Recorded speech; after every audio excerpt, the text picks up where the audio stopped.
Terjebak dalam suatu masalah itu sudah biasa, karena ada yang jauh lebih parah lagi, yaitu terjebak di tengah hutan atau padang pasir. Bahkan bisa juga terjebak di tengah lautan. Hal tersebut jarang kita dengar di dunia nyata, namun sering kita saksikan dalam berbagai genre perfilman yang mengisahkan antara hidup dan mati seseorang. Lalu, apa yang kalian pikirkan jika kita terjebak di sebuah apartemen? Mungkin terdengar agak mustahil dan terdengar konyol juga sih. Namun film yang akan Sora kami ceritakan kali ini berbeda. Karena film ini benar-benar mampu menyuguhkan ketegangan yang sangat di luar dugaan ketika kalian menontonnya meskipun hanya terjebak di sebuah apartemen. So, selamat datang di Sora kami dan langsung saja ke ceritanya.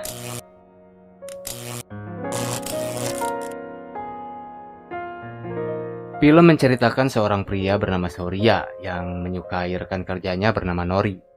Dia suka menelepon Nori dengan pertanyaan-pertanyaan yang gak jelas gitu guys.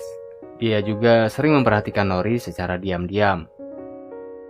Sampai suatu hari di telepon, Nori meminta Sauria untuk mengajaknya makan malam. Jika tidak, Sauria tidak boleh menelponnya lagi. Dengan terpaksa sekaligus bahagia, saat itu juga ia mengajak Nori makan malam.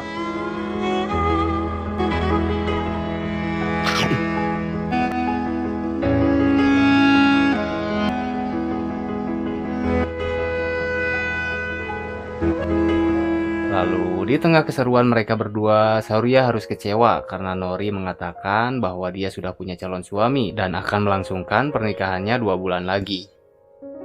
Mendengar itu, Sauria cuma bisa istighfar. Namun dia nggak nyerah guys, dia keinget sebuah pepatah yaitu sebelum janur kuning melengkung, dia masih punya kesempatan buat nyalip tuh cewek. Dan yap, beberapa hari berlalu mereka pun terlihat semakin dekat. Dan Nori pun semakin lama semakin tertarik kepada Sauria. Saki behne paate hain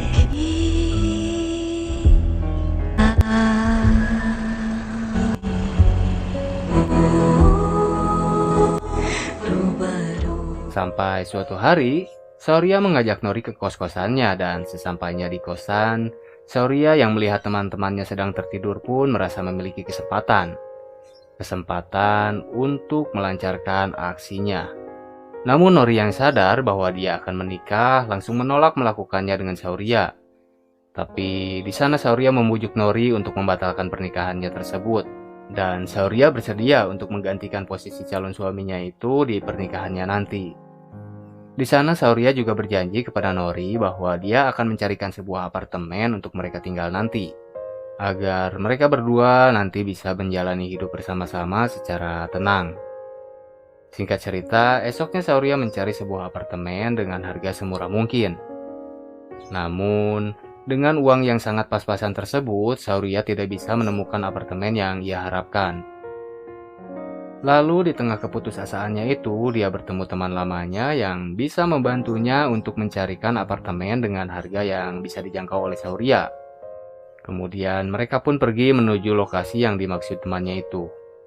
Sesampainya di sana, ternyata apartemen yang dimaksud itu adalah apartemen baru yang masih dalam proses.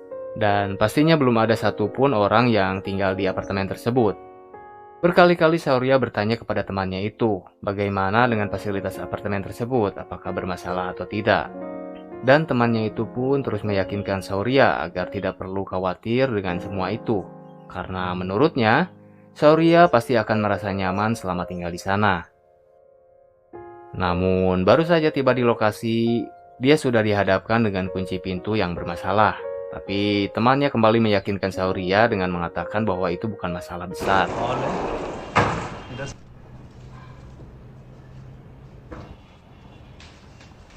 Light trip हो गया मतलब बाहर ठीक करके आता तब तक Kemudian setelah Sauria melihat semua isi ruangan apartemen tersebut, dia pun akhirnya mengambil apartemen itu. Lalu dia pun berkemas dan berpamitan kepada teman-teman kosnya untuk pindah ke apartemen barunya itu. Hari pertama di apartemen itu, Sauria membenahi ruangan tersebut senyaman mungkin. Dan semua terlihat baik-baik saja tanpa ada masalah. Kecuali kunci pintu yang selalu macet. Lalu sampailah pada pagi harinya ketika dia terbangun dari tidurnya, dia melihat HP-nya yang ia cas semalaman tidak juga terisi. Kemudian pas ia mau cuci muka, air di kamar mandinya tidak mau keluar sedikit pun. Lalu ia pun mengecek air di dapur yang ternyata sama saja tidak mau keluar. Terpaksa ia gunakan air minum satu-satunya yang ia bawa sebelumnya dari luar untuk mencuci mukanya dan menggosok giginya. Setelah itu, Sauria terlihat tergesa-gesa untuk menepati janjinya pergi menemui Nori di stasiun. Dan pas nungguin lift, terdengar suara HP-nya yang lupa ia bawa berdering mendapat panggilan dari Nori. Dia pun bergegas kembali masuk ke apartemen untuk mengambil HP-nya. Namun, karena terburu-buru, dia meninggalkan kunci apartemennya tersebut menggantung di luar kamar.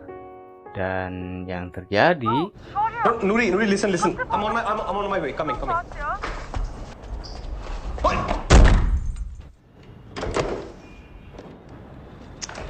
Yeah.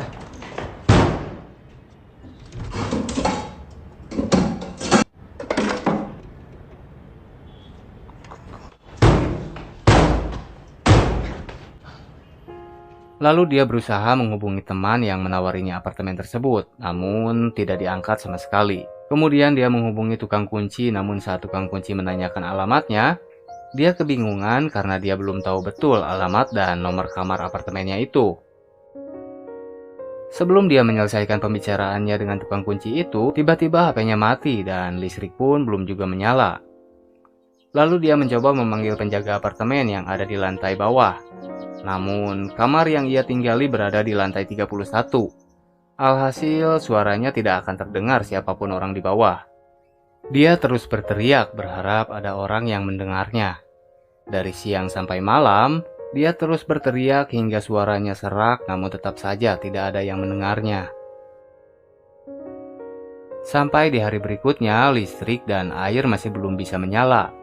Lalu dia kembali mencoba membuka paksa pintu itu, tapi masih tetap saja gagal.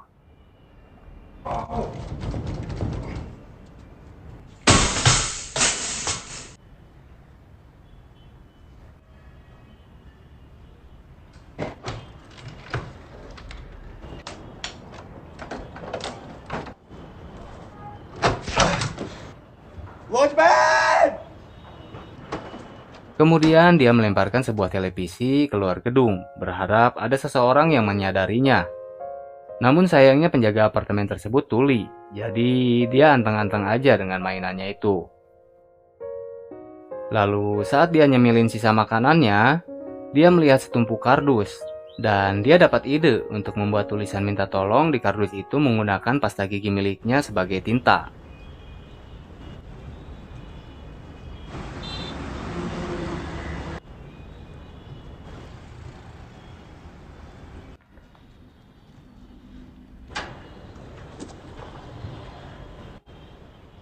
Sayangnya, saat dia lempar, tulisan tersebut malah nyangkut di tempat-tempat yang jarang ada orang. Dia pun terus mencoba sampai akhirnya dia kehabisan bahan untuk menulis. Lalu dia memutuskan menggunakan darah dari luka di tangannya sebagai pengganti tinta dan berharap percobaan saat itu akan membuahkan hasil.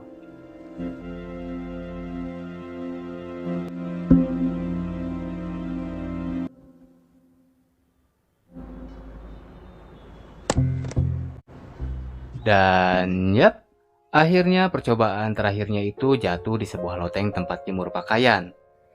Namun sayangnya, saat itu perempuan yang sedang mengambil jemuran di sana tidak menyadari adanya pesan tersebut.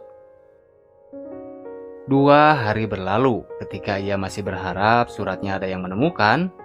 Akhirnya perempuan tersebut pun dapat menemukan surat itu. Yang kemudian dia pergi ke apartemen tersebut untuk memberitahu penjaga apartemen bahwa ada orang butuh bantuan di apartemen tersebut. Namun sayangnya dulu ketika Sauria pergi ke sana, penjaga apartemen itu sedang tidur pulas guys. Jadi dia sama sekali tidak mengetahui bahwa di apartemen tersebut ada orang yang tinggal. Maka saat perempuan tersebut memberitahunya bahwa ada seseorang yang butuh bantuan di apartemen itu, Penjaga malah menyuruhnya pergi karena menurut sepengetahuannya tidak ada satu orang pun yang tinggal di apartemen tersebut. Dan dia juga berkata mungkin itu hanya kerjaan orang iseng saja. Mendengar jawaban seperti itu, perempuan tersebut diam-diam memaksa masuk karena dia yakin ada seseorang yang sedang butuh pertolongan di apartemen itu. Setelah sampai di lantai apartemen kamar Sauria, dia mencoba berkomunikasi, berharap ada seseorang yang menjawabnya. Namun, karena tidak ada jawaban, perempuan itu pun kemudian pulang. Sauria yang mengetahui orang yang akan menolongnya pergi, hanya bisa pasrah sambil kembali memikirkan cara lain untuk memancing perhatian lebih banyak orang dengan segala cara yang dia bisa, termasuk membakar apapun yang terdapat di dalam apartemen tersebut. Tapi saat itu api malah semakin membesar, yang mana jika dibiarkan tentu saja api tersebut akan memanggang dirinya juga. Maka ia pun kembali mematikan api tersebut. Saking stresnya ditambah lapar dan haus yang sudah tak tertahankan, Sauria pun mengalami berbagai macam halusinasi.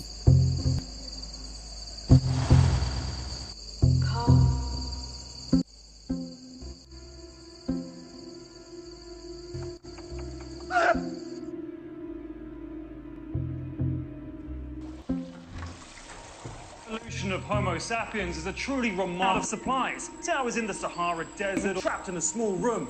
What was the source of nourishment? Now this little fella is packed full. Not only that, it can survive for one tongue and... Nggak bisa bahasa Inggris. Dan supaya kesadarannya tetap terjaga, dia pun sampai nekat minum air kencingnya sendiri. Bahkan ketika dia melihat sebuah kecoa, dia sampai berniat untuk memakannya, namun hal tersebut tidak jadi dia lakukan karena merasa kasihan terhadap kecoa tersebut. Tidak lama kemudian hujan pun turun. Di sana dia menampung air hujan itu sebanyak mungkin untuk dia minum dan untuk dia gunakan mandi juga. Singkat cerita, keesokan harinya dia melihat seekor burung masuk ke apartemennya. Kesempatan tersebut pun tidak ia sia-siakan. Kemudian ia mengambil ketapel buatannya dan...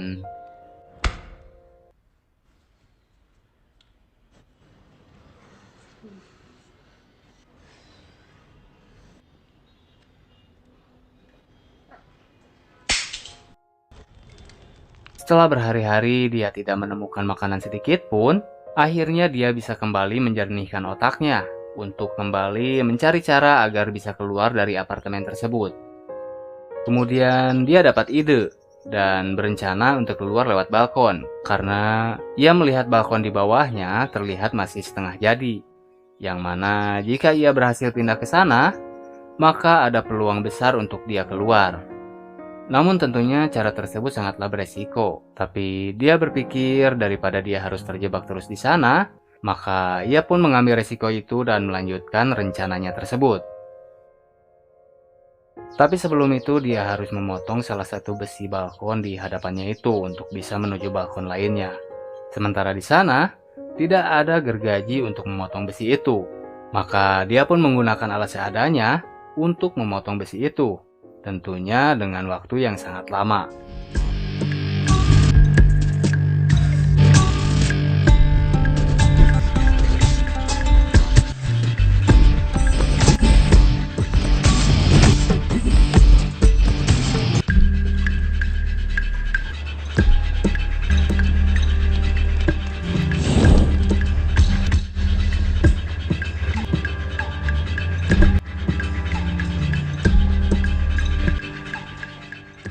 Berhari-hari dia hanya fokus memotong besi itu dengan alat yang dia buat sendiri. Sampai-sampai tidak terasa persediaan air yang ada tinggal sedikit.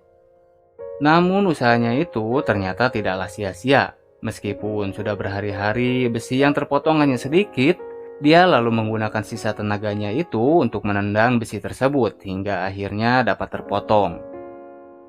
Dengan tidak menyia-nyiakan waktu yang ada, dia pun langsung keluar dari balkon tersebut dan turun menuju balkon yang dimaksud.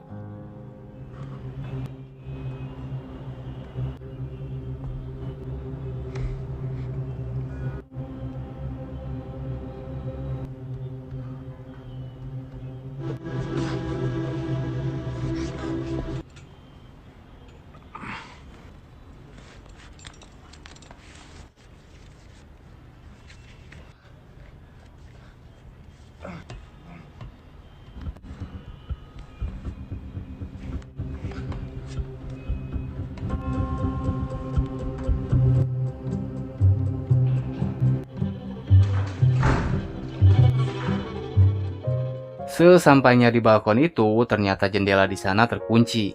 Namun masih bisa ia buka dengan cara menendangnya. Lalu sampailah ia di depan pintu keluar balkon tersebut.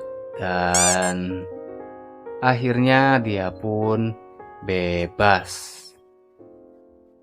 Dengan berbagai macam perasaan yang ia rasakan saat itu, ia terus berjalan menuju keluar apartemen.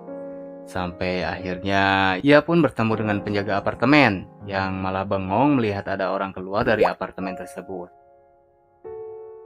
Dan film pun belum selesai.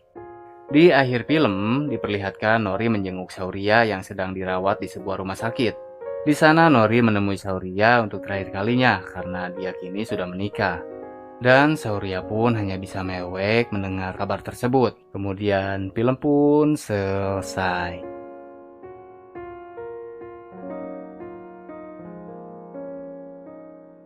Terjebak di apartemen mungkin terdengar sepele. Namun film ini mampu membuat hal sepele tersebut menjadi lebih menyeramkan jika situasi dan kondisinya persis seperti apa yang ditampilkan.